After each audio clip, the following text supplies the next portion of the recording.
Okay, page 4 of the Blaze, the Red Book. I go for refuge and turn my light into the Buddha, the Dharma, the Sangha. By my accumulations of the practice of giving and so forth, may I become a Buddha to benefit all sentient beings. I go for refuge and turn my light into the Buddha, the Dharma, the Sangha. By my accumulations of the practice of giving and so forth, may I become a Buddha to benefit all sentient beings.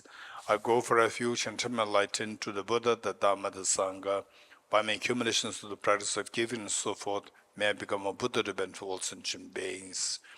Sanje juda zoge jonam no chanju bardo tane gyabsu che tage jinso gebe zonam ge chola benjire sanje jubara isho. Sanje juda zoge jonam no chanju bardo tane gyabsu che Dage jinso kebe sonam ge chola benjire sanje chubara isho. Sanje joda soge chonam lo chanju pardo tane gyapsu che. Dage jinso kebe sonam ge chola benjire sanje chubara isho. The next page, Essence of Dependent Origin Mantra.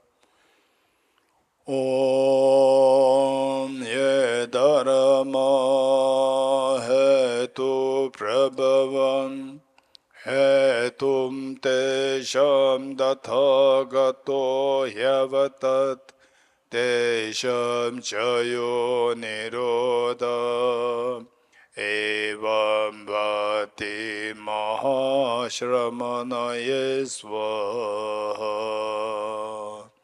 Om ye dharma hetu prabhavam hetum tesham dathagato hyavatat tesham chayo nirodha evam bhati mahashramanaye svaha.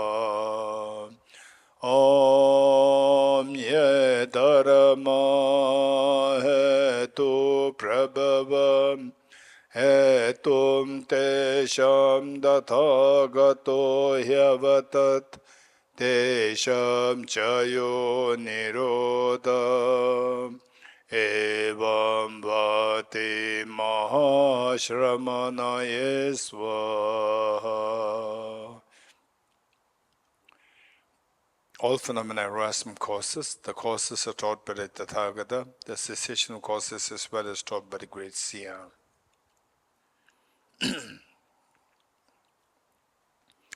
Okay, let us continue from where we left last time. One, 144, which verse? 17. Okay, yes, 144, page 144, verse number 77. So now the author is teaching us that, or informing us that there are situations where our afflictions can arise, anger, attachment, and so forth. And what are the situations, particularly as the way and manner in which we explained in the morning, with respect to the 8 verse of mind training, the author, where Geshe Thamba, is the identifying what are the discordant factors for generating universal compassion. So what are the discordant factors? What are the factors which are non-conducive for generating compassion, which are like the anti and generation of compassion? Anyone? What are the factors which are really harmful, which hampers your compassion? You remember? Anger, jealousy, attachment, hatred, ego, right? So we have to identify these factors. So our job is 2 things. we minimize the factors which can mitigate the power of compassion, minimize those negative forces and increase the positive forces, which makes you expand your compassion. How to make you expand your compassion is by seeing the benefit of practice of compassion. Okay, so with this in mind, likewise, the author here, Geshe Thomas Sambo, he's helping us identify what are the situations where we can feel demoralized, where we can feel sad. So do you think that when you feel so sad, then there's a compassion grow, or it's less likely that the compassion will grow when you're feeling sad, when you feel low? The chance is so low. When you feel low, then the compassion to help others is most likely not. So what are the situations the situation which can potentially arise within us which will hamper your compassion? So these are situations that he's identifying, and we have just see if these are true in a real life. And when you see that these are really true what the author identifies, then accordingly we have to plan while we are still mentally active, mentally calm, that okay, these situations happen. When these things do happen, I'll have to tackle like this. This is what he's teaching us. So verse 17, which says that even when someone who is your equal or inferior, so when we tend to meet with people who look shabby, who looks less educated, and who look, say, socially low status, when you sense it, what is your response? Just say, what is your natural response? And they say, if your natural response is like, okay, looking down upon them, a little inferior, it does happen. If it happens, I would say that if it happens, at least we should be very honest to ourselves. We should be very honest to ourselves. How does my mind react? How does my mind behave when I see somebody who is less opportune than you are, or let's say the lesser than you are in any form, wealth, status, name, whatever, how your mind behaves. Just observe, And you say, oftentimes I would say that you tend to judge on them. Oh, he's from lesser, he's from, he's not as wealthy as me, or position-wise less. Say where the sense of judgment comes. If that comes, what I would say is that this is, in a way, in the first place, what it says that this is our weakness. This is our weakness, to judge on others and to look down upon others. This is our weakness, because looking down upon others itself is the accumulation of negative karma. And this negative karma makes you to take birth in a lower strata in the next time. So therefore, this is so harmful to you. When it happens, don't feel sad, don't feel scared, don't feel scared. I'm too bad. Now look, I'm accumulating. No, identify who you are. Look, see what the author said is very true. I tend to judge on others. Okay, so what is the way out? How to get away from this? Whereas, if you're somebody who sees somebody who is less privileged than you are, then instead of looking down on them, oh, how I wish that they don't suffer. If this is your attitude, very good, amazing. Keep improving it. Whereas if your attitude is more, I would say the majority, the attitude will be, okay, he is good in this, but in this area I'm better. They said like this, or, oh, he's low, look at how he dressed. Second class or third class, like this. If this is our mindset, then what should we do? It says, 17.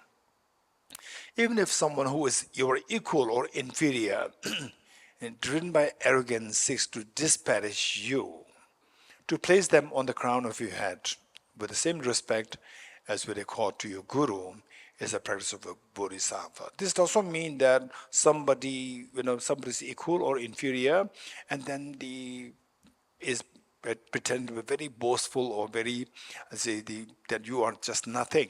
If this is how the person comes, it doesn't mean that, oh, I'm nothing, you surrender. This is not the meaning.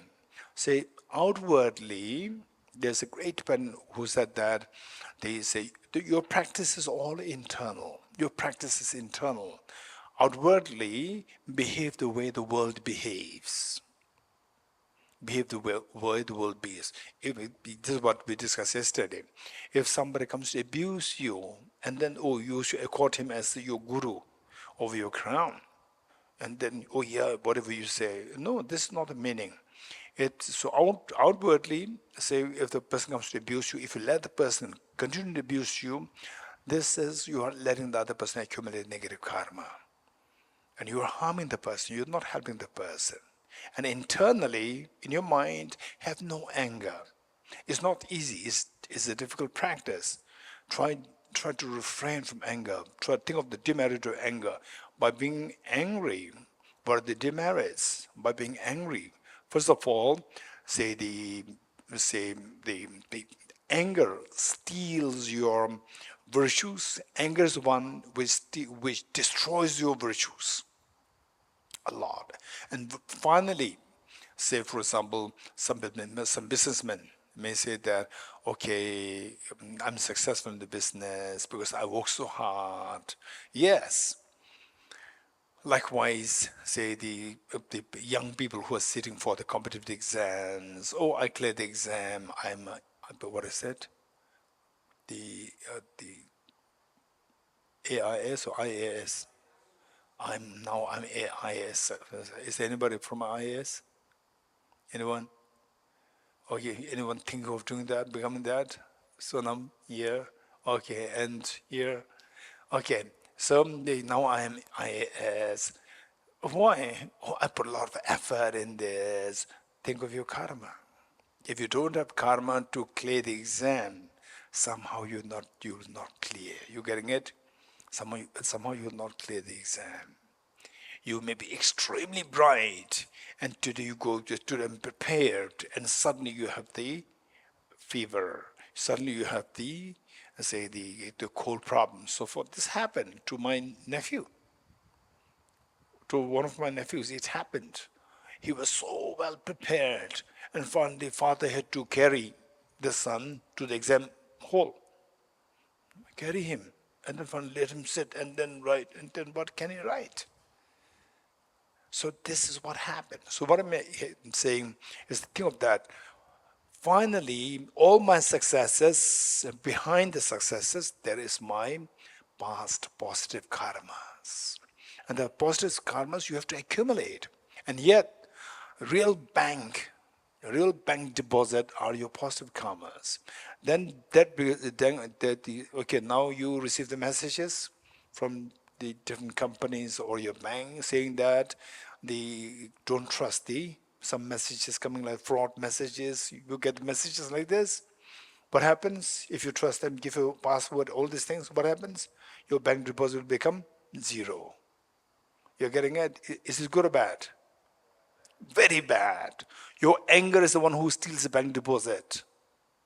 Your anger, my anger, your anger steals bank deposit of the virtues. Anger destroys virtues like this. Virtues, and look at the various sources, the books, for example, Bodhisattva Shantideva's text, Guided to Bodhisattva's Way of Life, and also read Acharya Chandrakriti's text, where the anger is said to destroy the virtues of innumerable lifetimes. Unbelievable. Particularly, I would say that be very, very, very, very, very careful to make sure that you contain your anger, particularly towards your two parents. This is so important. So some people who are extremely fortunate, who already like my age, still have their parents. For example, like yesterday, two parents came. The parents, in fact, their daughter is older than me. And she still has her two parents. It's amazing, very meritorious. What I'm saying is that, those in 40s, 50s, those in 40s plus who still have their parents' raise hands. 40s and plus. Hey, the girl, you are 40. No. Hey, Jiman, you are in 40s. What is this? Kalimpong. So when I was in school, I learned that this Shambhala where you never age.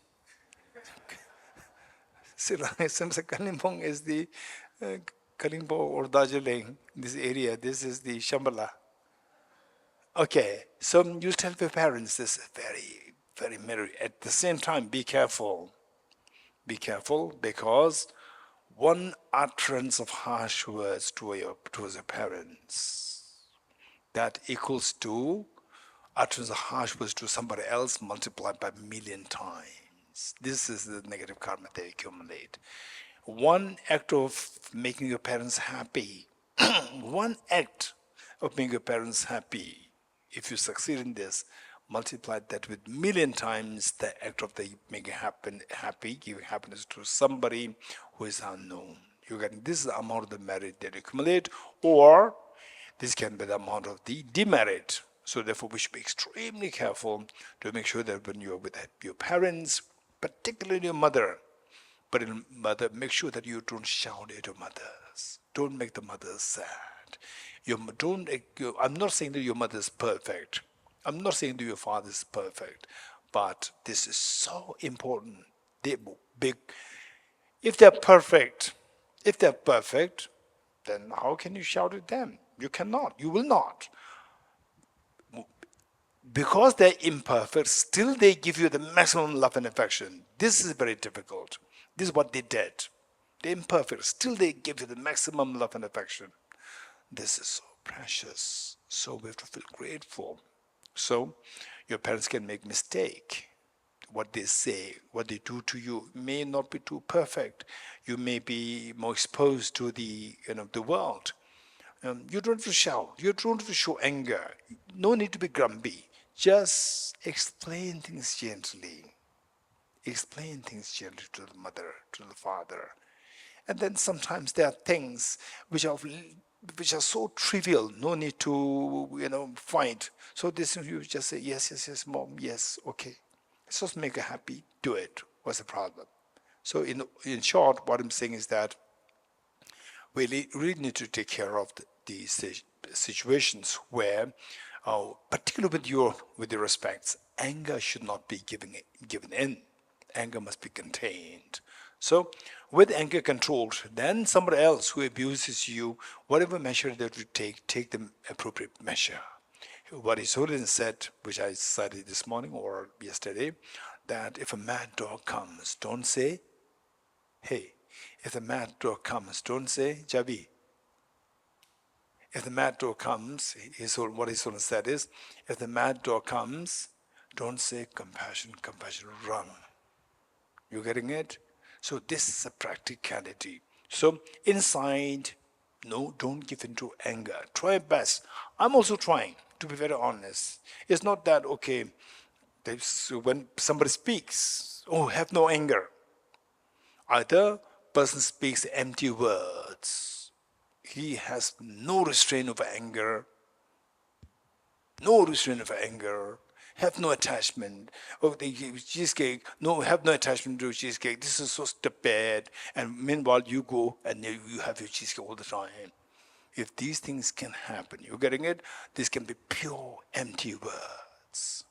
Or the person may barely realize that we cannot judge. But in my case, I'm trying. You're getting it? I'm not saying that, what is this cheesecake? No attachment. No. Cheesecake, what is it? Just see how to get away from the attachment cheesecake. Try your best to stay away from your anger. So these are things that we need to remember.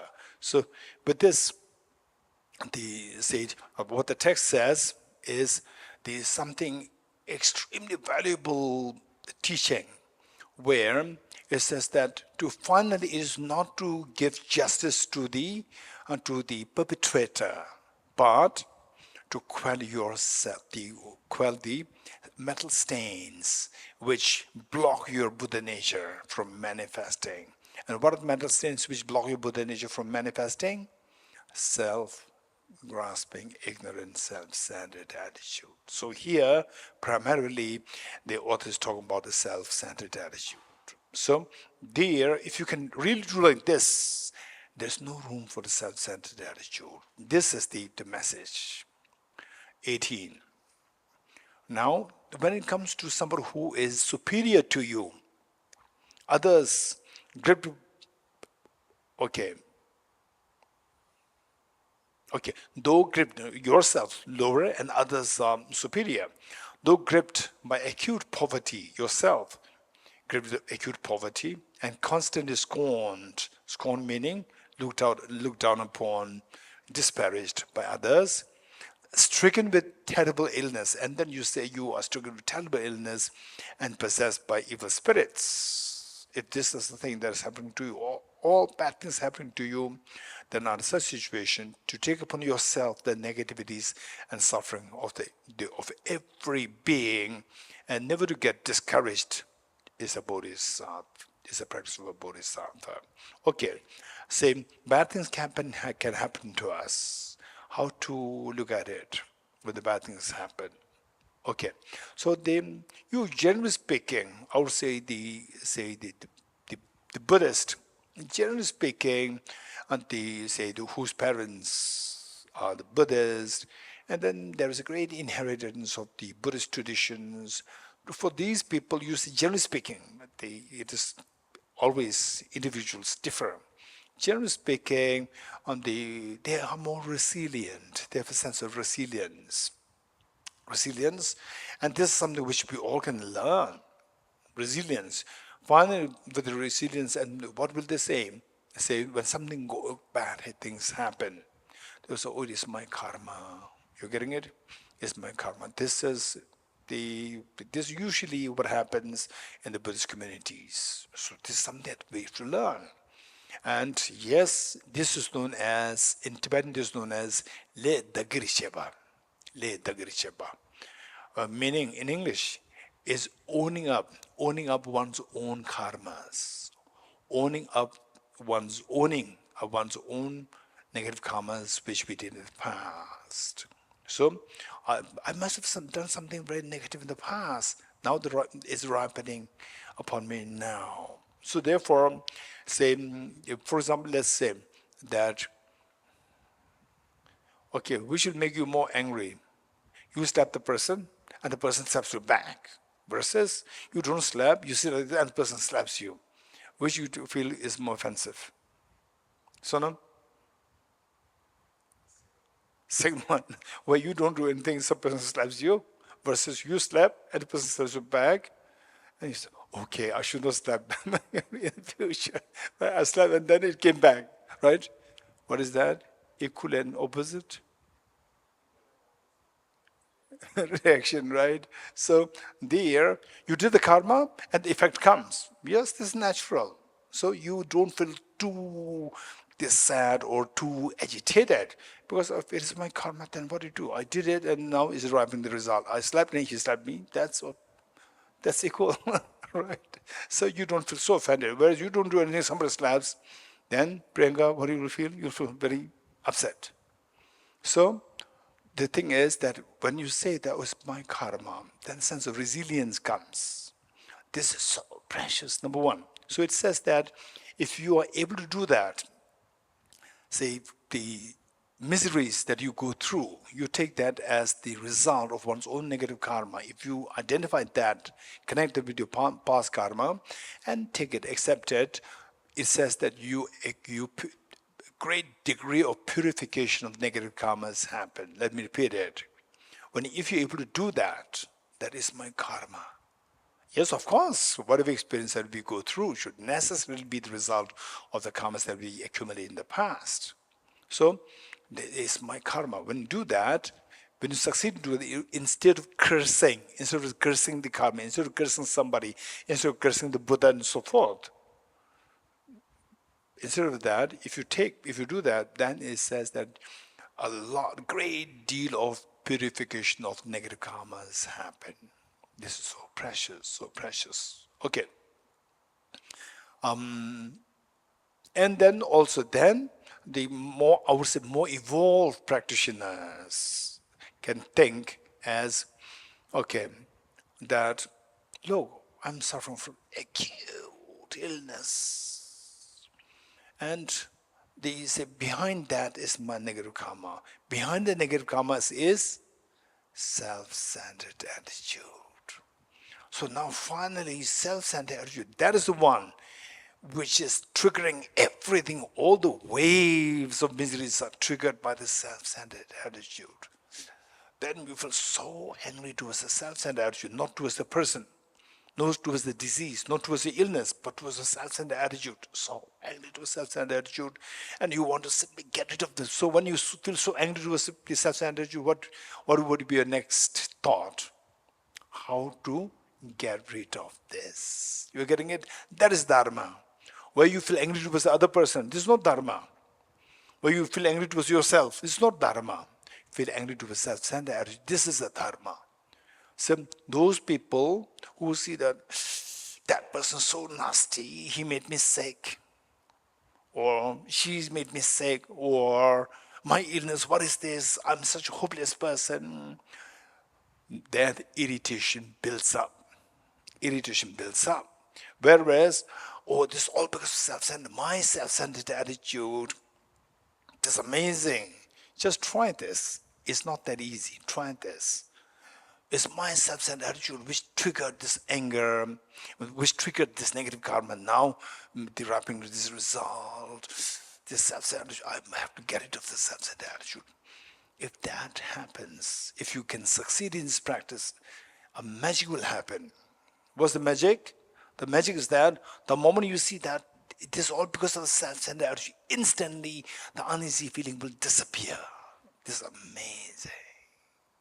Instantly, uneasy feeling will disappear. Whereas, if the blame is targeted to the other person, to your illness, to yourself, the irritation becomes stronger, it increases. Whereas if the blame goes not to the self, blame goes to the self-centered attitude, your irritation subsides. This is amazing. You just feel the healing. This is so precious, so precious. Okay, try this. It's not that easy. It's not that easy. Now, from this, what we can say is that who is a good Dhamma practitioner? Dhamma practitioner doesn't mean that somebody with the high label and so forth. No, oh, he has been with Dhamma for 10 years, 20 years, 30 years, he's among none, this, that, and so forth. No, it has nothing to do with that. Say, when somebody is confronted with the tragedies and difficulties, then if somehow naturally the blame of all these tragedies go towards the self-centered attitude, and then able to maintain your calmness, the calmness comes, that is a real Dharma practitioner. Whereas, even if you say you are Geshe, Kempo, whatever labels, it's a this bag, this person, and so forth. But when the tragedy hits you, and then you start blaming the community, blaming other people, blaming this, that, and sometimes blaming yourself. I hate myself. This is unfortunately, this extremely low quality Dharma practitioner. This is not a Dharma practitioner. You failed in your Dharma practice. This is what we need to keep in mind. A simple mark. Somebody can be a beggar, but can be the best of the Dharma practitioner. So this is what we need to keep in mind. Okay. So, okay, 19. Though you may be famous and prominent, okay, by the way, I say in the first place, what I'm saying is that the past negative karmas we already accumulated. Past negative karmas we already accumulated. In fact, if we think very carefully, say for example, let's say, how many of you felt a little sick after reaching Buddha Pada? Raise hands. Little sick. Okay, a little sick. And how many, the two of you, before you came to Buddhapada, two of you, did you plan that? Or when I come to Buddhapada, then I'll become sick, then I'll do this, that. Did you have any plan? No idea. Which means that while you are coming towards Buddhapada, the arrow of the negative karma is already is already flying in the air. You're getting it? We don't see that. And the moment you land in Buddhapada, then it hits you. You're getting it? How many such arrows of negative karmas are flying in the air to each one of us, not two of them. Not just to two of them, for all of us. How many such negative karmas are already flying in the air? How many such arrows of negative karmas are already flying in the air to us? Millions and trillions are there. For example, those people who passed away in the plane crash, they did not say that, okay, now I will get there, and within a few minutes, then the plane will crash. Then they did not have such an idea.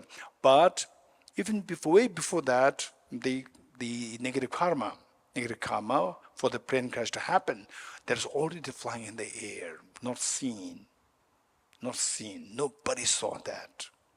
Nobody saw that. And then finally, it hit. That's it. So for us, this is a very important point to keep in mind. Millions of arrows are flying in the air. Arrows of negative karmas are flying in the air to hit us anytime. You getting it? So for this, we need to think of two things. If this is the reality, what would be your thoughts?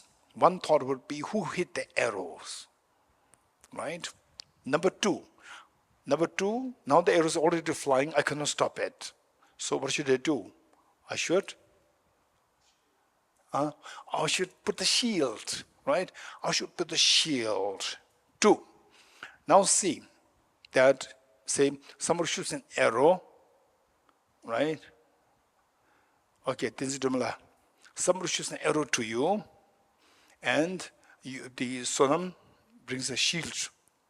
And then the other person removes the shield. Would you be happy to whom would you be happy? To sonam or the person who removes the shield? Of course, to sonam who bring the shield. Who removes the shield, you will be very angry. Because you remove the shield and the arrow hits you and you're gone. You're getting it? So therefore, now the question is these two things. Who hit the arrows? This arrow was prepared by this self-grasping ignorance. And the arrow was shot by the self-centered attitude. This arrow was prepared by the self-grasping ignorance. And the arrow was shot by the self-centered attitude. And the arrow was already flying in the air. Arrow was negative karma. Negative karma was designed by self-grasping ignorance and shot. You are made to do the negative karma by the self-centered attitude. So the arrow was already in millions of arrows are flying in the air to hit us. Now, what do we need? We need a shield to stop them. What is that shield? The arrow shot, the element of the self-grasping ignorance, the shield is wisdom of emptiness. And the arrow of the self-centered attitude, the shield is compassion, bodhicitta. You're getting these are two shields. Now, the shield of the wisdom is removed by the ignorance. Right? Shield of the wisdom of emptiness is removed by the ignorance. Now you become a bare body. And the shield of the bodhicitta, compassion, is removed by the anger and self-centered attitude. Now your body becomes so bare that the arrow hits you, you're going to die. So, you will be angry towards what? The one who hit the arrow, shot the arrow, self-grasping, ignorant, self-centered attitude, and one who removed the two shields, self-grasping, ignorant, self-centered attitude. So self-grasping, ignorant, self-centered attitude, these two are so vicious, so evil, in ways that first they shot the arrow, and then in actual event, they remove the shields and make you suffer the pains. Yes. Can self-grasping, self-centered and self-grasping attitude influence inanimate objects also? Say it again. Can self-centered attitude And self-grasping ignorance influence inanimate objects also? just like the plane crash, with inanimate objects disaster led to kill many of the passengers. Okay, let us put it like this. Say, you go to a restaurant, you eat a food, and it so happens that food is the stale food, and coming home, you have a diarrhea problem, right? So the food was inanimate object. So what do you mean by influencing? Self-centered, self-grasping influence the food. What if the cook put some dirty or filthy food in? This is what I'm saying. It's a stale food. Yes. Stale food. I already said it. Influence, right? That is influenced by? The self-centered attitude of the chef. No. It is not. Don't blame the chef. Self-centered attitude of Sonullah. Don't blame the chef, right? I'm just like explaining. No, never ever. If this is how you understand it, this is not, right? Okay, it's a self-centered, it's a shepherd, the chef, that the food is staying. No way. Or what I'm saying is that, say, the chef deliberately did not wash the vegetables, and vegetables carry COVID virus. You're getting it? Let's say. And he deliberately did not wash it out of laziness. And then, if you don't have the karma to get the COVID, if you don't have the karma to get the COVID, if you don't have the karma to even meet with the COVID, somehow you go to this restaurant, you go there, the moment you reach there, your mom will come, hey son, what are you doing? I already ordered food here in the other restaurant. And you go there, you're getting it. Okay, don't blame the chef. Okay, for any pain that one goes through, for any pain, I would say that there are external factors, internal factors. You're getting it? And the real blame should go to the internal factors. Why? External factors, are they responsible or not? Yes, they are responsible. Never ever say that external factors are not responsible. But external factors we cannot control. Internal factors we can control. External factors, try your best to stay away from the undesirable external factors, but you cannot fully control them. You're getting it? For example, the plane crash. The plane is supposed to be helping us. Plane is supposed to be helping us, but now that's reason for the death. So external factors we cannot control fully, but try your best to stay away from these. And some people, I don't know what to say, some families deliberately who have to fly too often, I learned that what they do is that they don't fly together. Some families, particularly the big businessmen, people, they never fly together. They fly separate. Because if one is gone, one is still there. Yes, this is the plan. To tell you, for example, I think it was, who was in Mumbai, the big icon? Ambani. Yes. The pilot, a pilot, not the pilot, a pilot of Ambani, he was with us. He was with us studying. And he told me all these things. Ambani and his family, they never travel together on the aeroplane. They have a private jet, but they never travel together, always separate, because of that danger. Okay, good. Yes, Soham. Shila, so even positive karmas, for example, I have a karma that ripens and I get a high position in society or whatnot. And that And that position leads my ego to grow. So is that a positive or negative karma in that light? And similarly, a negative karma, for example, causes a disease. And if you have it provides an opportunity for you to be very equanimous with the disease, improve yourself, is it a positive karma or a good or a negative karma? Okay, did you all hear what Soham said? This is a very important point. This is where I would say that this is where the Nalanda's brilliant intelligence, which we inherited from the 2,000 years of Nalanda studies, and finally the inherited from the Buddha. This is required here. You're getting it? Otherwise, there's always some mix, and you cannot tease about what is said. And sometimes you have to say that even negative karmas are positive, but some positive karmas are negative, as we said.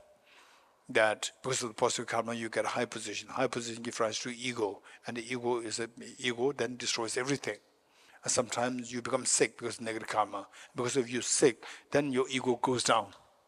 And then you meet other people, and then meeting with other people, then you come to learn about so many good things, and then you really grow so far. So negative karma are they positive? So this is where let me just touch the first part. Say positive karma gives rise to wealth. You become very rich or very powerful, and then this gives rise to ego. Okay, so that positive karma, is that good or bad? The positive karma to make you successful in your business, successful in your education, whatever. Is that good or bad? Is that positive or negative? This question. Same, they say the one positive karma gives rise to the success. And this success, so a set of cause and effect is there. Positive karma is a cause, and the success is the effect. Now this success can serve as a cause for the next effect. So depending on your level of thinking. If this success marked by compassion, this success can be incredible great factor to be of great service to others. For example, like Ratan Tata. Ratan Tata, amazing. So I learned that there's one hotel, his hotel, I think five-star hotel, where the cats and dogs, they can freely roam around, and that even the visitors, they cannot even touch them. And they will also not bother you. They will not bark at you. They get food in the five-star hotel, and they roam around, they stay, they're very clean. You don't have to be scared of them also. So, amazing. So wealth is there because of positive karma. And now compassion drives this effect to accumulate more positive karmas. So this is next set of cause and effect. Say, with the wealth, then the ego kicks in. So the ego uses this effect of the positive karma to give rise to the negative karma. So that wealth per se is nothing to do with negative or positive. It's the effect, it's neutral in terms of virtues, non-virtues. But this can be used like a knife. Knife can be used to chop vegetables. Knife can be used to kill somebody. Knife per se is neutral. So likewise, that effect of the positive karma is effect. Positive karma is virtuous, non-virtuous, but the effect per se is neutral. It's successful, neutral. This can be used by wrong thoughts to create negative karmas. That's again next set of cause and effect. Good. Okay, we continue reading this. 19.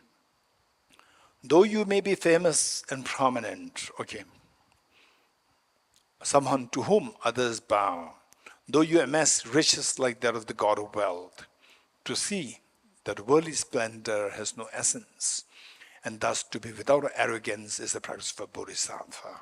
So where the wealth, the power, and so forth comes to your hand, when they come to your hand, it's so important for us to remember these passages, that you don't fall into the trap of accumulating more negative karmas for the future suffering.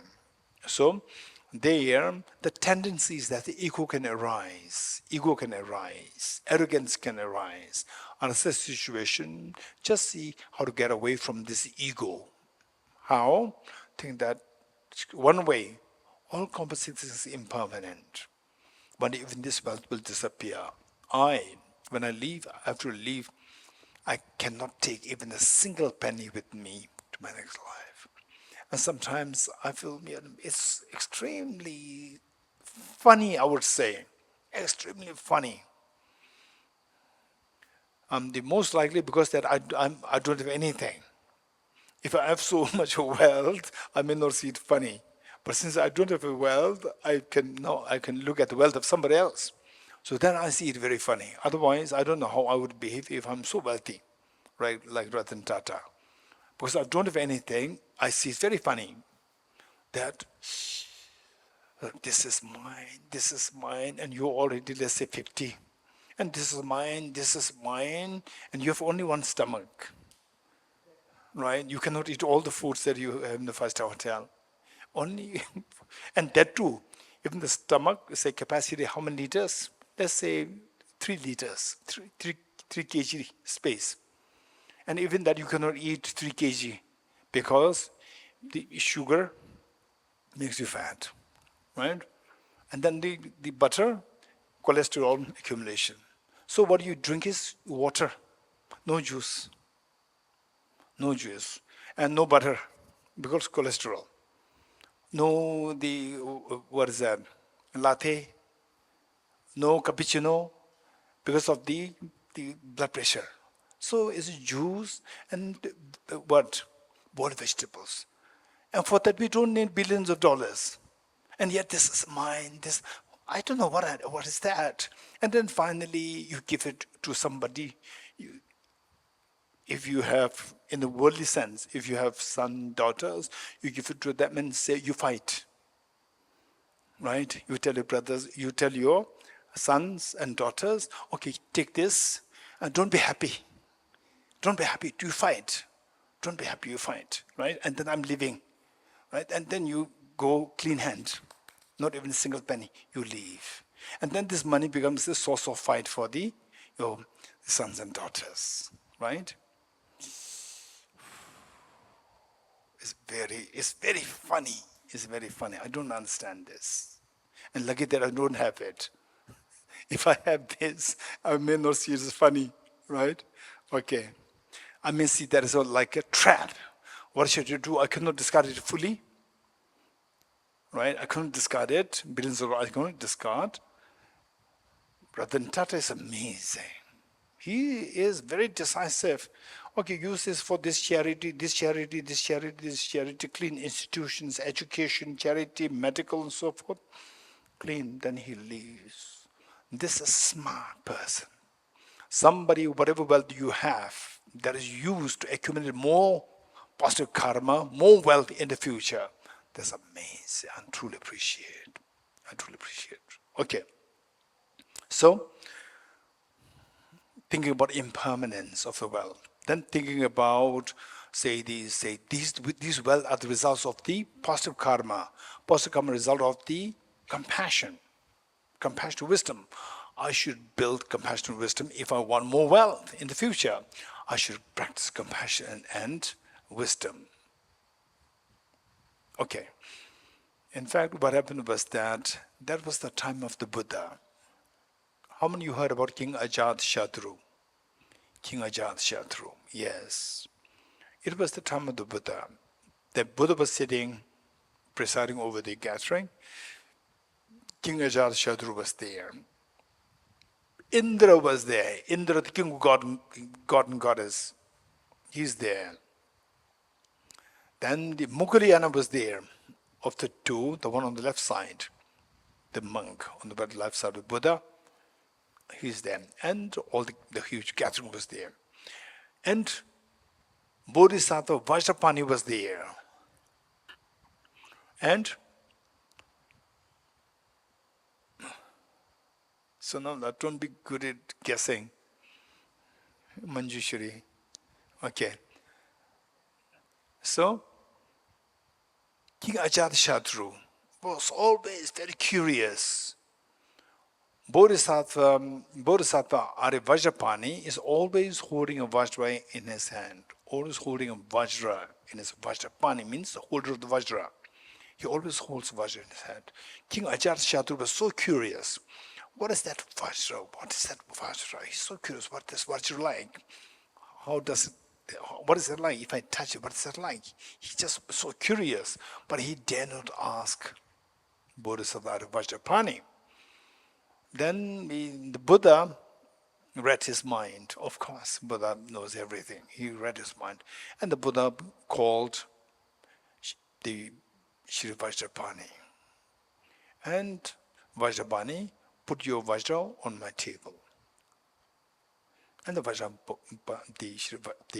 Bodhisattva Vajrapani put the Vajra on the Buddha's table. Then the Buddha invited King Ajatashatru. Your Highness, King Ajatashatru, please come to take the Vajra. King Ajatashatru was so happy. So he did not have to request Arya Vajrapani.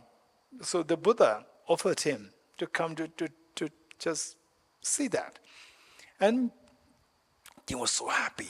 The king came and then tried to pick up the Vajra. He could not pick up. It's so heavy. He could not pick it up. Then he tried to move it. He could not move it. Then he used 2 hands. He cannot.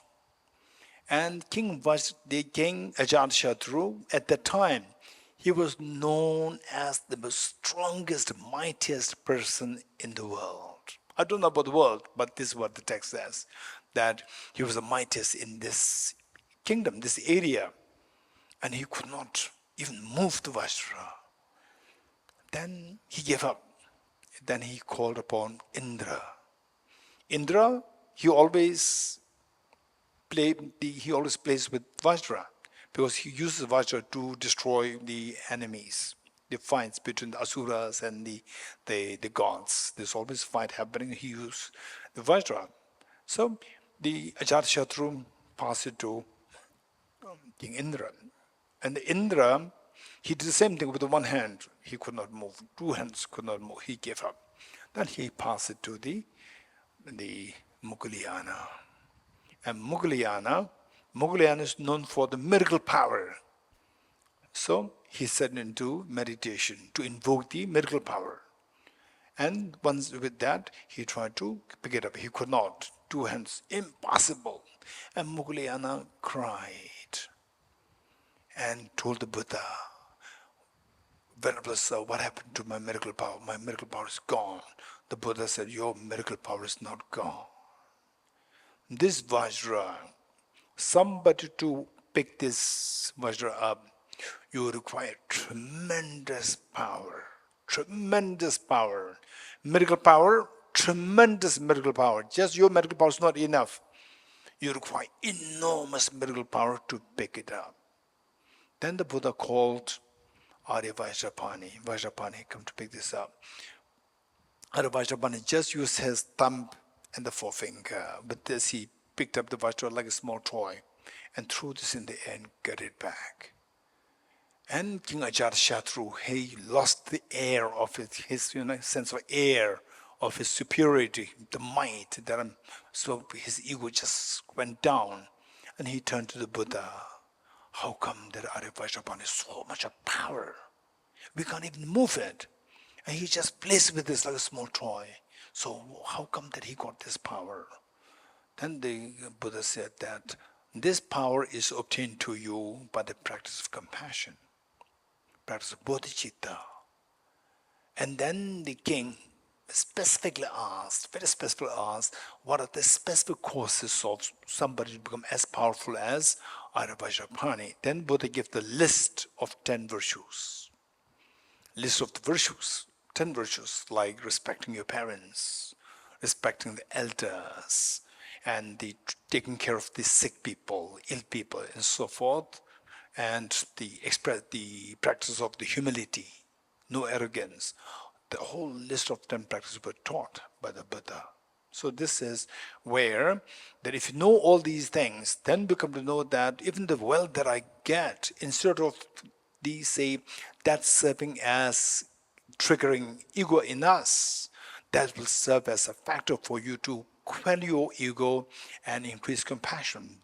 Even this is also dependent origination. The wealth that I have, the power that I got, the good body that I got, the good health that I got, the good environment that I got is all the results of the positive karma, and the positive karma as results of my other cherishing mind. If I really want this multiplied in the future, I need to multiply my compassion. So then you increase your compassion even more. You become even more humble, like Ratan Tata. Even more humble, more compassionate, more charity. Okay, so these are very inspiring. Okay, with this mind, the 20, I think we're on 20 now. If you have not pacified the enemy of your anger, combating, so the 19 is with respect to the the things which can trigger attachment, and 20 things which can trigger anger within you. If you have not pacified the enemy of your own anger, combating outer opponents will only make them multiply. That's very true. Where you try to conquer them, external enemies they will wait for their own days. When they see that you are weaker, they will attack you. Whereas with compassion, once the enemy becomes your friend, they will never attack you. When you become weak, they will be even more compassionate, loving to you. So, 20. If you have not pacified the enemy of your own anger, combating outer opponents will only make them multiply. Therefore, with the army of now, what should be the army that you use? Army of loving kindness, not the sword, not the missiles. But the army of loving kindness, compassion, to tame your mind is the practice of a Bodhisattva. Okay, next. Sensual pleasures. Okay, now, I say for example, small things like cheesecake and anything what we feel so the attracted, pulled by. Sensual pleasures like what you see, what you hear, what you smell, taste, touch. Sensual pleasures are like salt water. The more you partake of them, the more your craving will increase. Therefore, when something arouses attachment, to abandon it immediately is the practice of a Bodhisattva. Okay, this is the advice given by the Bodhisattva Geshe. And then the Bodhisattva Shantideva said, when anger arises, what should we do? So this is about the practice that we are encouraged to do at times when we meet with the sensual pleasures. With respect to the anger, Bodhisattva Shantideva says that with the anger, in the grip of the anger, what should you do? At that point, when the anger is at its peak, to transform that instant is not possible.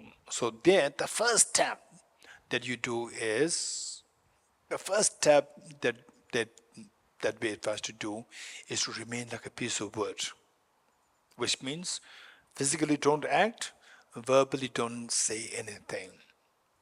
Anger is already heating up within you. It's okay.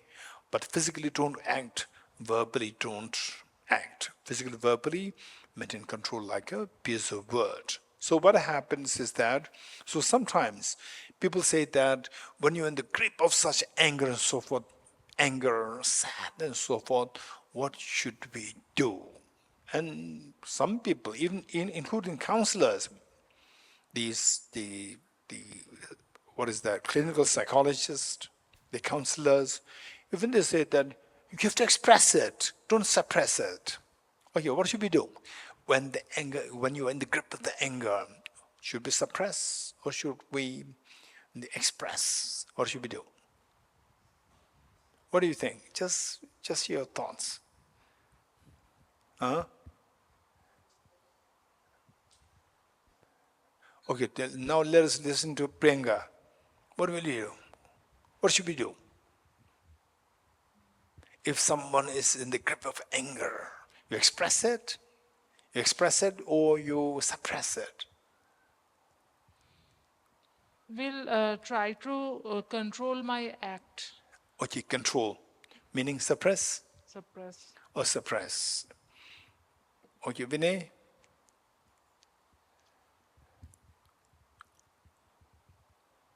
Let it go. Let go. Let go of the anger. Let go meaning express. Suppress. Not. Okay, not express, suppress, suppress. No, anger is at the peak, not like grow, gradually growing. No, it's already at the peak, right? Hey, calm down. What? Calm down, right? This is anger. What should you do? Express or suppress? Okay, JP. Express, suppress. Respond, not react. Okay, don't react. Respond, but don't react. Anyone else? Okay, yes, David. Sometimes anger can come from our discrimination in the way that we view things. So if we change the fact or the object that makes us angry, we that anger can subside. Okay, look for ways means to subside anger. True? Like I said, for example, if someone coughing, it makes you angry, right? Thank you. For example, sometimes an external object can make us angry. If someone's coughing, it's annoying me, I get angry. So if I change my discrimination, my view of the external object, the anger can subside and go away because I change. So if there's a person there who provokes you, Yeah, who comes to steal your things, yeah. then Well, as in these practices of Yes. Bodhisattva, I would Yes. change and cherish what should we my do? enemies. okay, right? Bodhisattva. What Bodhisattva? right? Okay, when you're cool, you say Bodhisattva. When you're in the grip of the anger, you say, what Bodhisattva? right? Okay. Okay, what do you do? Okay, look, some people say that vent it out, don't suppress it, vent it out, when you express it. Otherwise, if you suppress it, it can explode. You getting it? Some people say like this. Some people say, no, don't vent it out. Keep it, control it, don't vent it out. Okay, so now the idea is that we should be very, very, don't say that, oh, it's Dharma, let go, think of bodhicitta. No, this is not possible at that point. So at that point, express, this is venting out, expressing is very dangerous. Why dangerous? Because it can become a habit. It can become a habit, right? Particularly, say, some people, the moment they go out, they're so nice. The moment they get in, the mother says, hey, Sonam, some tea. What tea? It's already a habit. What tea? No coffee, no latte. This is a habit. So you have built a bad habit. You getting it? So now are you doing that? Very good. Continue. Keep up. Okay. So the idea is that it is said that don't vent it down. Don't express it. Don't express it. Number one. Does it mean you have to suppress it? Don't suppress it also. Suppress it meaning you don't see any option, just keep it contained. This is suppress. Don't suppress it, don't express it. What should we do then? First step is, before the anger, way before anger arises, like now, study what are the things to be done. You getting it? What are the things to be done? You have to prepare all these things, learn all these things, and, okay, anger destroys my virtues, all my virtues. And for example, somebody takes this steal this stinging ball. This single ball may cost me 500 rupees. And then you feel angry. He stole my singing ball, which is just 500 rupees. And this anger destroys the virtues which have the capacity to bring $5 billion. It's destroyed. This is wise or unwise? Hey, this is wise or unwise? Very, very unwise. You're getting it? Just to protect 500 rupees, you are giving up $5 billion. This is so unwise. So thinking like this, okay, I can take measures. I can stop the person from stealing this but there's no reason why I should destroy my $5 billion in the future, the virtue, which has the capacity to give rise to $5 billion. And this virtue can be destroyed by the anger. You getting it? Be mindful of that. You study all these things first. If you don't learn these things, then no, then either you just bottle up, and then you'll explode.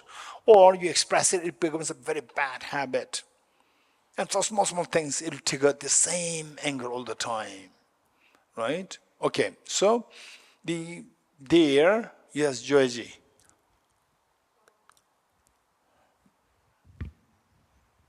Geshe, anger can arise when one sees injustice. Like I get absolutely furious. I'm ready to actually grab a person and beat them up.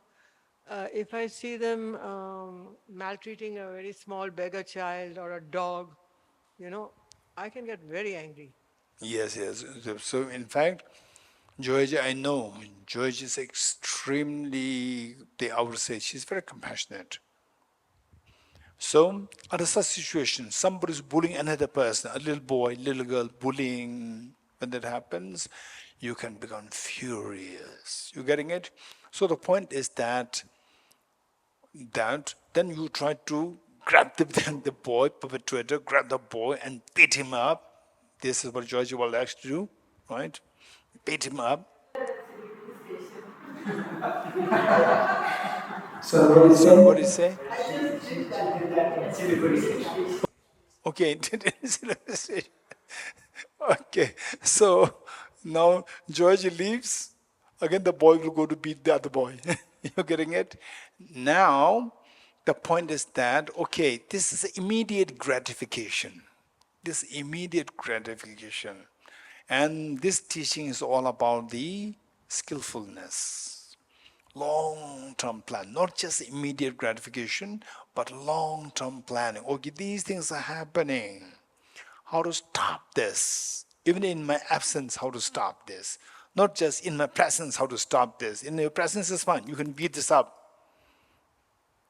The moment you leave, again the boy will beat the other younger one, beat even more. So this is unskillfulness. Whereas, say, there are many other techniques. I'm not, they say everything. But we really need to think of the long term. Say, when I disappear from this side, what will happen to this poor boy? He may attack the other boy once more. And these things, how often they happen? They must be happening very often. So it's not just that I teach a lesson to this point now and then the story ends. No, these things will repeat. So the wise people will think of how to stop this altogether, how to minimize this altogether. That is a wise person's approach, to think of how to stop this in the long run. So therefore, good leaders have a tremendous potential. They can plan. For example, first Singaporean Prime Minister Lee Kuan Yew. And look, one leader, he just turned this small island into a beautiful paradise. You go there, the girls, boys, you go there.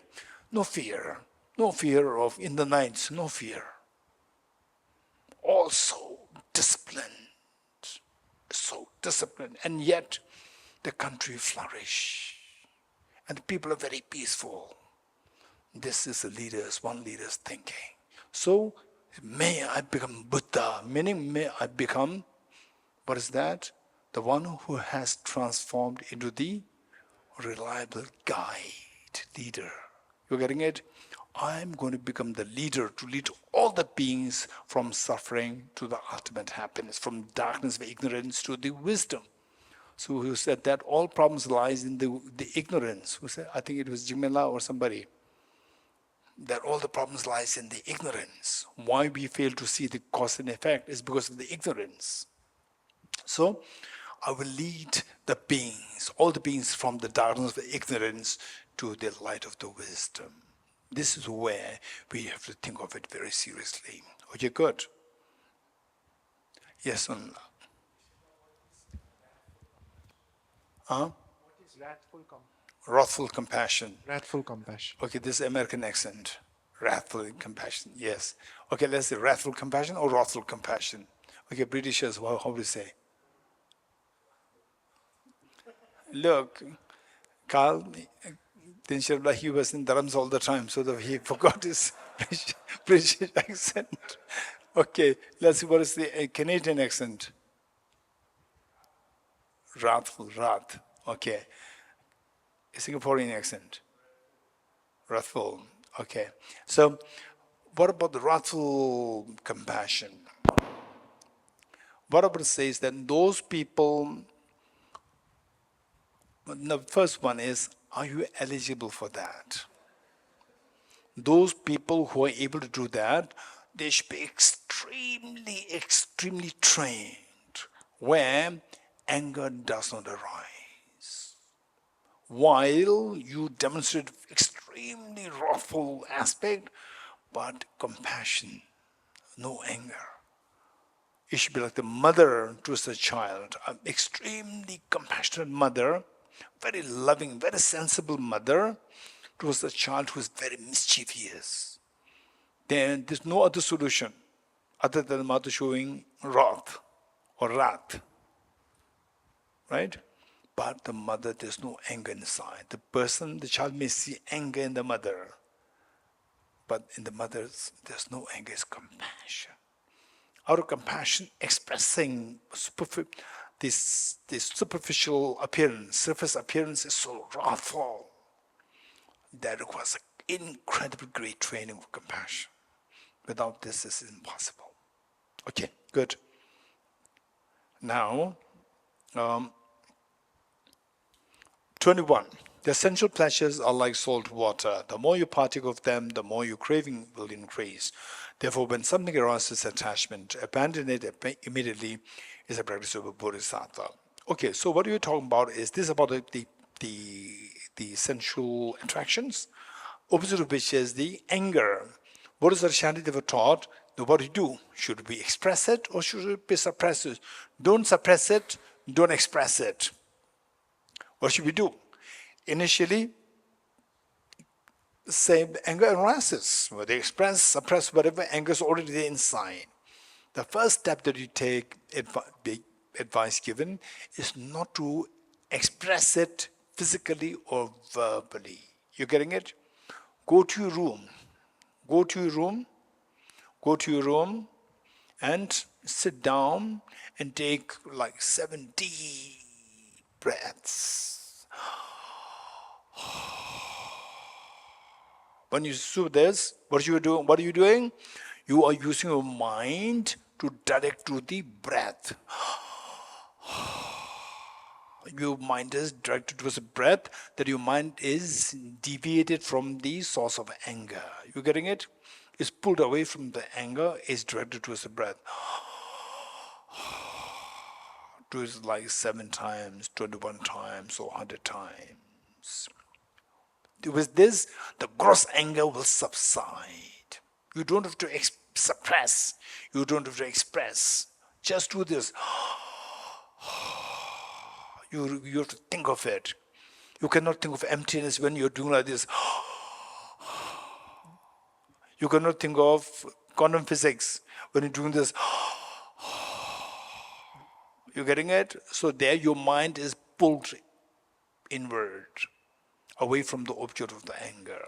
Then once the mind, the gross version of the anger subsides, your heart palpitation subsides. When the anger arises, oftentimes the chest moves like this. Do you see that? Jabi, when your boss calls you, it moves like this. Right? Okay, this happens. Right? Okay. So once your anger subsides, the gross version of anger subsides, then you just focus on the breath. When the anger is at the peak, you cannot focus on the breath. Just distract your mind from the anger by taking deep breath. Okay. So with this, then you can apply your mind is calm. When it's calm, then you think about the demerit of anger. Otherwise, it will not work. You getting it? Okay, good. 22. All appearances are your own mind, and mind itself primordially transcends all mental fabrications. Knowing this and to remain free from apprehending the signs of subject and object is the practice of a bodhisattva. Okay, so one is with respect to the anger, one is with respect to the attachment, now is with respect to ignorance. Number 22 is the ignorance. So ignorance of viewing things as objectively real. Ignorance viewing things as objectively real. So at such situation, is that all appearances are your own mind. So what we suggest is that we first think of, let's say the flower. See if you can do this exercise every day. Say, do this exercise. It's very simple. Say the flower, or you brush your teeth. Your teeth. You take shower, running water, and your body, and the stain that is washed away. So say taking the shower. What is this water? What makes me clean? The water makes me clean. The water is nothing but a bunch of atoms. The water is just H2O, 2 hydrogen, 1 oxygen. And hydrogen, what is the hydrogen? 1 proton, 1 neutron, 1 electron. And then 1 oxygen. Oxygen, how many protons? 16 or 8? Not sure. 8. Okay, let's say 8. Okay, who should I quote? I'll quote Sonam. Right? Sonam says 8. If something is wrong, it's him, not me. Right? Okay. 8 protons, 8 neutrons, 8 electrons. That's it. You go down, you see protons, electrons, neutrons falling down. And you are also made of electrons, protons, neutrons. And then stains which are washed, the sweat washed. This sweat is also made of electrons, protons, neutrons. So what is the difference? Why one bunch of electrons, protons, neutrons, we say that this is washing, another set of electrons, protons, neutrons, it's the same, right? Okay, that's true. So there's nothing really there to say that this is washed, this becomes clean, that is drained, washed, and this one which is washing. There's nothing, there's no difference there. This is all just one taste. Just think of that. Think of that. And see what is happening to your mind, how your mind behaves. You will see that somewhere inside you can feel that your mind, like a turbulent mind, it quells. Just see that it's happening. And sometimes you may start to have some goosebumps in your body. Or sometimes a tinge of fear can come. If a tinge of fear comes, you're very fortunate. Because this fear is nothing. It's combating a chronic disease of believing in things that's intrinsically real. So gradually you keep thinking about this, the fear will be replaced by incredibly profound peace of your mind. It's so precious. It's simple. Just keep doing this exercise. Keep doing this exercise daily. And meanwhile, when you see that this is quite effective, then you go to study the emptiness concept more in detail. Particularly, I would say, are in Nagarjuna's text, for which we have to read Acharya Chandrakirti's text. Study Acharya Chandrakirti's text later on when you see that this is very, very effective. And then when you really get what emptiness is, then you will see that this is the only path to liberation. Without the emptiness concept, there's no liberation. You will be very confident from your own experience. Okay, so it says, all appearance, whatever appears to us, like the flower, cheesecake, whatever, they are your own mind. On the atomic level, there's no cheesecake. Where's the cheesecake? When I asked this question, and I think Jabi, she said that it's somewhere in mind. Is Jabi or is Priyanka? Priyanka. Yes, somewhere in the mind. And she said, I'm not too sure, but it's not there on the object. On the object, just the atoms. So the cheesecake is. So when you're thinking like this, you are getting somewhere. It's so precious. So from there you see that it's not really there, it's just the mind. So it's all appearances are your own mind. Say we see as the beautiful vegetations around you, beautiful hall, and the very calm, people around you. They're all a bunch of atoms. And where is that person who I identify as Densipins or Carl or Priyanka and so forth? Where is that? It's just full of atoms. It's not really there. It's quite scary though, right? Initially it can be a little scary. Later on it could be extremely, the peaceful. It can be extremely tranquil and peaceful. So just keep doing this. Keep doing this. All appearances are your own mind. And the mind, even this mind is also empty of intrinsic real. Okay. How do we know that even the mind is also empty of intrinsic real?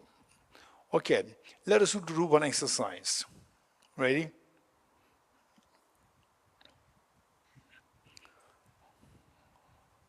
Yangchen, I. Ashish, am. Jigme, ve. I am very unhappy. I am, Jigmela, very sonam unhappy. You getting it? Okay.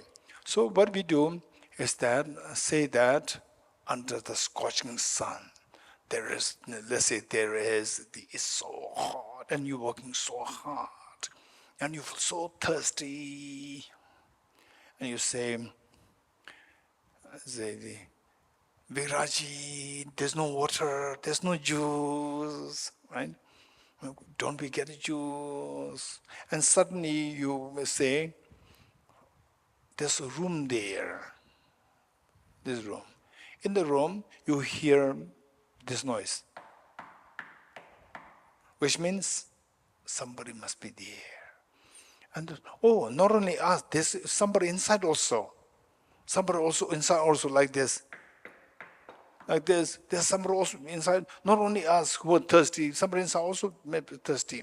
And you feel sympathetic. You go there, knock at the door. How are you?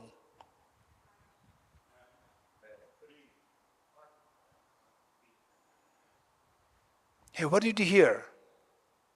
Hey, Jabi, what did you hear?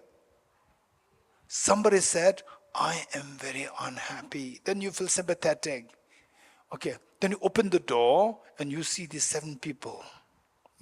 Hey, Yangchen, you must be very unhappy. No, I'm very happy. Who said? I just say I. Right? Then Ashish, you must be the one who's very unhappy. No, I just am. And then Jimala, where, re, on, he. And this episode said, P. You again, P. I just said P. Who said I'm unhappy? Right? Or then you start to feel doubtful. Okay, am I hallucinating? Right? Am I hallucinating? And then the Priyanka took Vinay, right? Hey Vinay, come. Am I hallucinating? Right? Am I hallucinating in Buddhapada? Right? And then Priyanka just asked Vinay, listen very carefully. I just heard somebody who said, I'm very unhappy. And Vinay said, yes, I'm there with you. And then she knocked. How are you?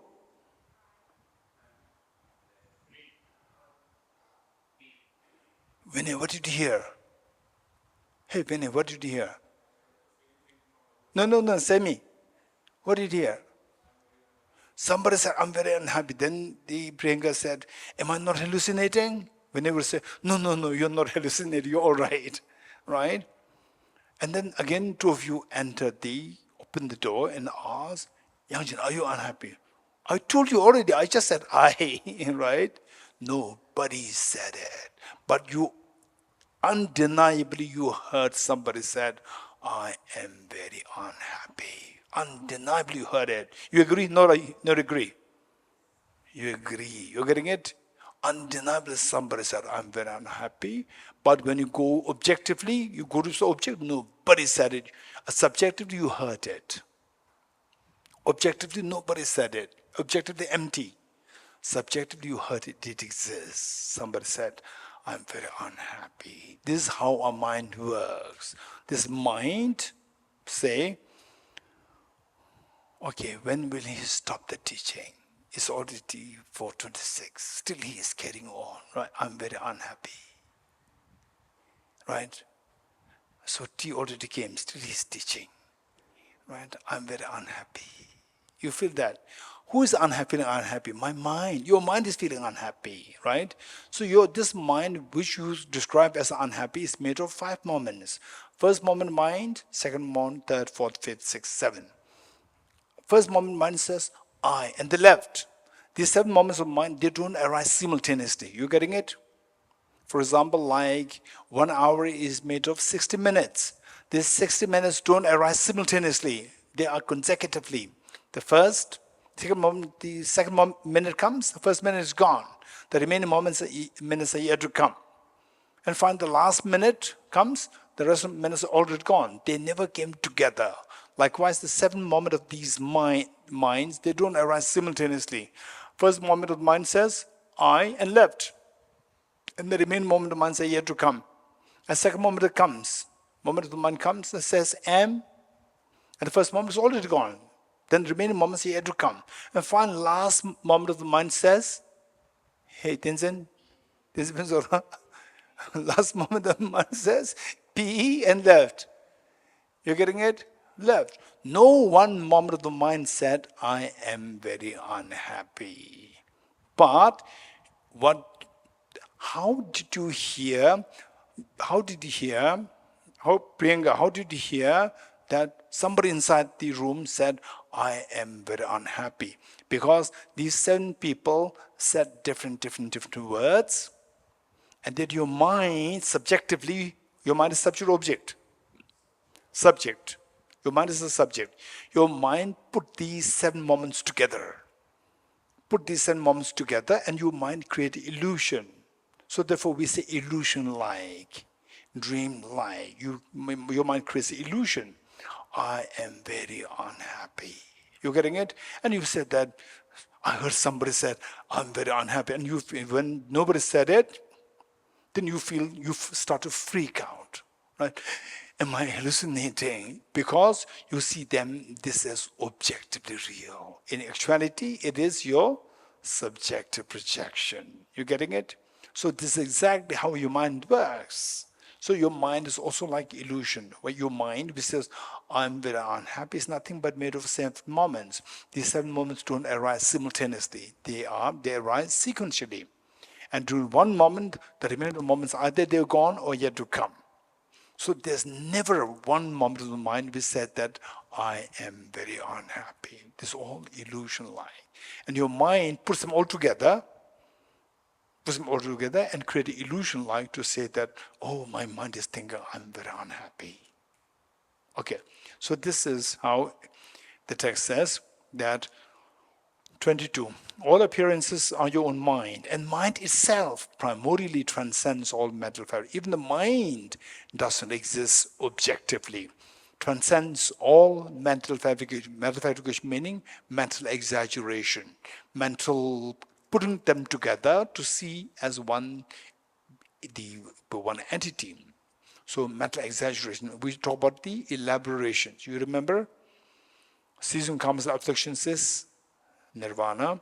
Karmas afflictions arise from conceptualization and inappropriate attention, which in turn arises from the elaboration. So elaboration, here the word is the mental fabrication, is the elaboration. Elaboration, these are all the same. Knowing this and to remain free from apprehending the signs of subject and object. Okay, let's say, in the dream, what are you seeing? Flower. You're seeing flower. And the flower is the object or subject? It's the object. And what's the subject? Your own mind is the subject. So there's a subject-object duality. So now it says the signs of subject and object. Signs meaning, okay, how many of you have seen signboards? Signboards? Okay. What is the meaning of signboard? Anyone? Shirikant, what is the meaning of signboard?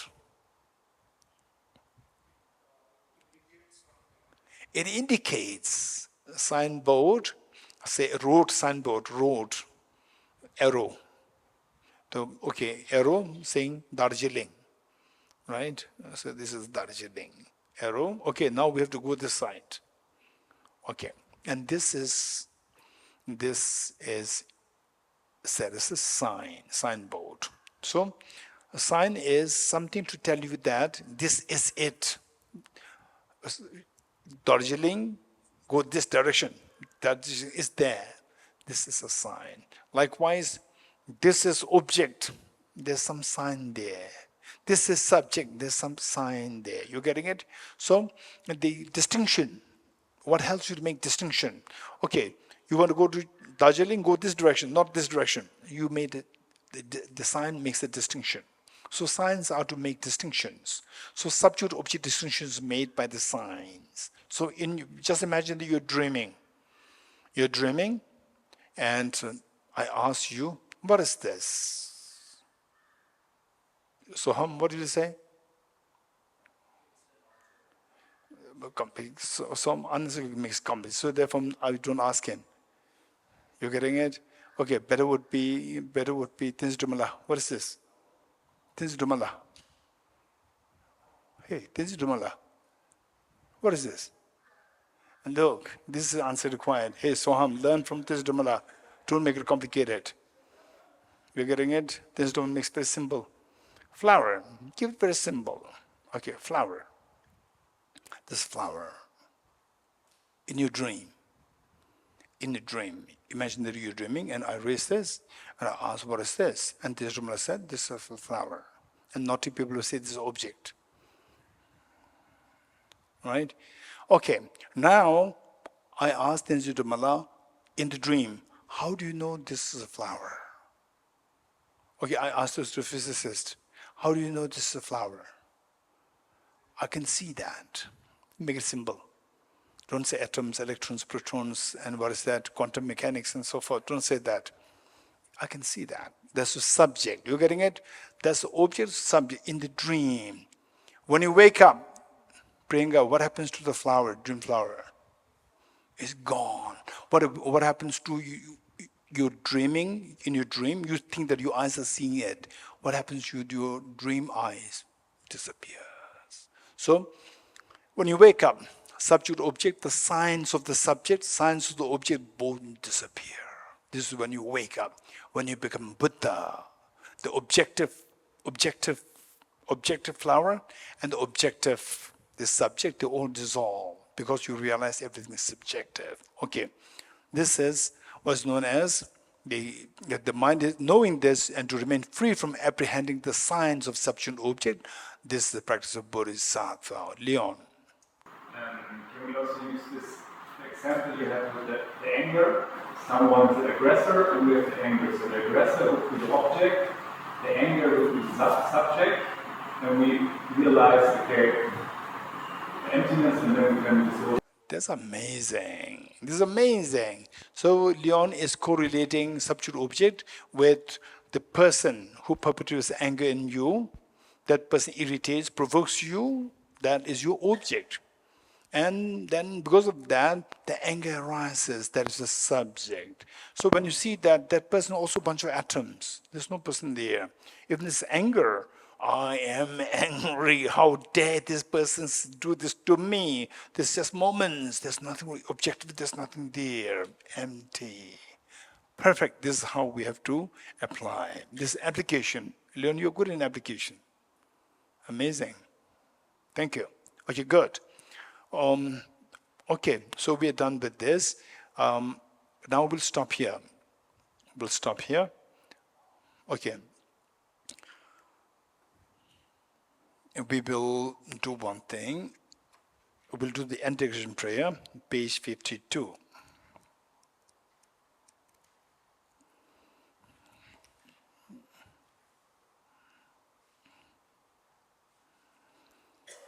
I dedicate the marriage thus gathered to the realization of the teachings and the prayers of Buddhas and Bodhisattvas for 3 times, and to the upholding of the doctrine of scripture and insight, when in all lives, through the force of this marriage, never separate from the 4 wheels of the Mahana vehicle, and accomplish all the stages of the path, renunciation, bodhicitta, perfect in the 2 stages. From my 2 collections, vast space that have amassed, from working with effort at this practice for a great length of time, may I become the chief leading Buddha for all those whose minds were blinded by ignorance.